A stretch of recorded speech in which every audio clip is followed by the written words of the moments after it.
Ассалаумағалейкум туғандар, қандайсыздар? Назарыңыздарда қайрадан эле базары жоқ каналы. Бүгін 13 сентябрь 2022 жыл мен Сокулукта жүрөм туғандар. Ошол жактан бир сатылуучу үй бар экен, ошол жөнүндө силерге маалымат берейин дегем. Биринчи болуп баруу жолун түшүндүрөйүн туғандар. Мен турган жер Калинина жана Фрунзе көчөсүнүн кесишинде турам. Сокулуктун центральный көчөсү. Бүгүнкү чыгышта сатылуучубуз ушул жерден түштүктү карай барганда Калина 266 даректе жайгашкан туғандар. Анан бул жерге чейин Бишкек шаарынан маршрут келет, по пути машиналар келет. Бир аз чыгышты батышты карай бассаңыздар сиздер мал базарга, чыгышты карай бассаңыздар Сокулуктун центри мына бул жерде жайгашкан. Мына ошондой туғандар. Анда эмесе мен сатуучуга карай жол алдым. Сиздер лайктап басып, өз оюңуздарды комментарийге жазып туруңуздар. Мынакей туғандар, келүү жолун түшүндүргөнчө бүгүнкү чыгарыштагы сатылуучу үйүбүзгө да жетип келип калдым. Бул мынакей көчө тарабы. Түндүк чек арасы бул кошунагын Сары Пескоблогуна чейин, түштүк чек арасы бул кошунагын заборуна чейин болуп калат. Жалпысынан жердин аянты 16 сотук туғандар. Мынакей көрүп турасыздар көчөсү асфальт, дареги Калина көчөсү 266 даректе жайгашкан туғандар. Сиздер бул жака Калина менен деле түз чыгып келсеңиздер болот, кааласаңыз Ленина менен деле түз чыгып келсеңиздер болот туғандар. Анан ал Ленина көчөсү менен андан ары жактагы Сокулуктун түштүк тарабындагы Белек жана башка айылдарына кеткен маршруткалар, по пути машиналар деле көп экен. Бул жак менен деле туғандар жакын эле болуп калат. Андан ары бул көчө тарабы көрүп турганыңыздардай пескоблок менен забор кылынган жана көрүп турганыңыздардай ворот орнотулган. Природный газ бар, суу бар экен туғандар. Канализация, отопление бар экен. Ошондой эми корозуна келип калган маалыматтарды берейин. Мектептер боюнча айтсак, мектеп деле жакын эле жерде жайгашкан, садик бар туғандар. Анан Сокулукта бир аз бул жакты карай бассаңыздар мал базар, анан центри деле анча деле алыс эмес. Мал менен алектенем дегендер болсо деле болот. Как раз үй ээсинде чоң ал жакта кой кармаган, чоң мал кармаган мал сарай деле бар. Азыр видео жүрүшүндө туғандар аларды деле бир чекенен көргөзөм. Бул мынакей короосу. Жердин аянты жана айткандай 16 сотук. Документтер боюнча тех паспорт бар. Анан кызыл китеп дегендер болсо, кызыл китепти кимден ким алсаңыздар колуңуздарга жасатып берем дейт. Эч кандай проблема эмес кызыл китеп жасатуу дейт туғандар. Мына ошондой. Бул алды тарабы стяжка болгон, көрүп турганыңыздардай. Кенен 3 машина баткандай көрүнөт бул стяжканын үстүндө. Алды тарабында жер жемишкенге жерлер, гүлдөр. Анан үйүбүздүн чыгыш тарабында жаш, слива, алма, черешня жана башка ушундай бактар деле бар экен. Үйүбүз жөнүндө айтсам, узун турасы 12ге 9. Толук түрдө кирпич менен бүтүрүлгөн туғандар. Мына ушундай жана төрүндө узун турасы 20га 13 болгон мал сарайы деле бар. Мынакей ал үйгө окшоп жабылган шифр бул туғандар мал сарайы. Азыр видео жүрүшүндө барып көргөзөм. Биринчи эле болуп сиздерге бул чоң үйдүн ички тарабын көргөзөйүн, андан соң ал жакка барам. Тышкы тараптан утепление этилиптир. Утепленный. Бул негизи кирүүчү эшиги. Киргенде эле прихожка жайгашкан. Киргенде прихожка. Потолок гипсокартон экен. Сол тарапта кухня. Ички тарабына раковина орнотулуп, суу чыгарылган туғандар. Отоплениянын котелдары ушул жерде жайгашыптыр. Анан туғандар электр энергиясы 3 фазалуу. Бул жакта сиздер отопленияны, порой отопленияны көмүр менен жана электр энергиясы менен жылытсаңыздар болот. Андан ары тип эле оң тарапка кайрылсак, бул жакта санузел.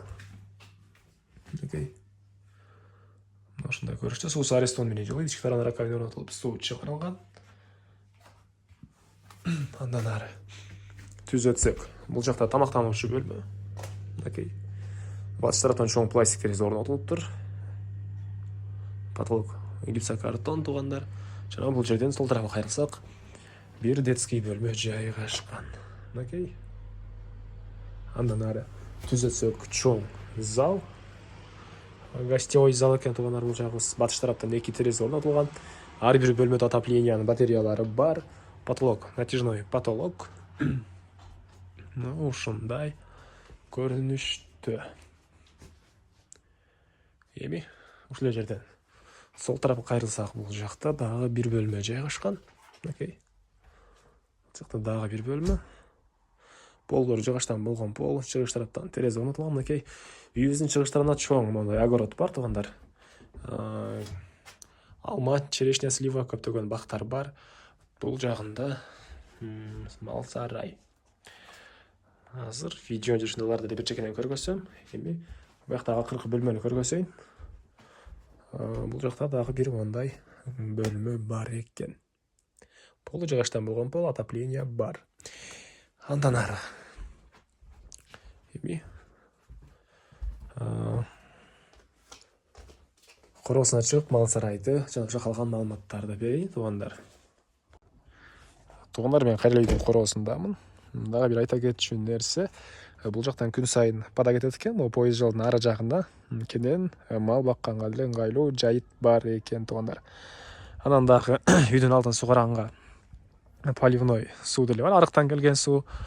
Мынакей көрүп турасыздар, помидор, гүлдөр, түрлүү жер жемиштер. Бул жагында жаш өмүргө кирген черешня, слива, алма бактары деле бар туугандар. Жердин аянты 16 соток. Дагы бир эскерте кетейин. Мына ушундай, бул үйүбүздүн чыгыш тарабы. Анан бул жакта узун турасы 20га 13 болгон чоң мал сарай туугандар. Жерде үйдүн тышкы тарабындагы жаткана. Мынакей бул жагы мондай навес экен. Жана бул жагында кышкысын кармаган мал сарайы деле бар. Стенасы пескоблок. Боягы склад сыяктуу экен туугандар бул жери. Жемкана, склад. Бул жагы жайкы жана жазгы айларда кармаган мал сарайы бул жери. Навестин айтыр. Бул жака чейин. Анан бул жакта кышкысын кармачуу жайы бар экен туугандар.